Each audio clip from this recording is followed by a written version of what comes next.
Jenazah bayi berjenis perempuan ini pertama kali ditemukan oleh seorang nelayan yang hendak memperbaiki mesin perahunya.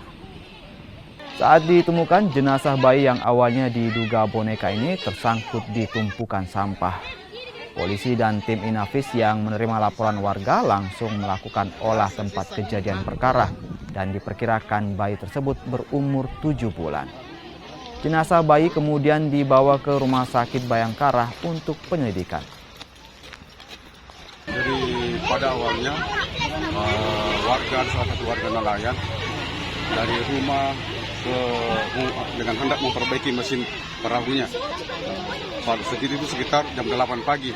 Jam 8 pagi dia lihat itu mayat, tapi awalnya dikira boneka, makanya cuek di perahu. Terus sekitar jam 12 sebagaimana jadwalnya mau makan siang, dia pulang ke rumahnya. Terus ada warga berteriak, kenapa ada bau-bau? Nah, makanya ini yang menemukan warga ini, namanya Dai Maudu. Dai Maudu kerjanya nelayan, pergi lagi cek kembali, dia lihat bayi-bayi, oh ternyata bayi. Itu jenis kelaminnya perempuan. Kira-kira umurnya berapa bulan? Itu bisa diperkirakan sekitar 4 sampai 6 bulan.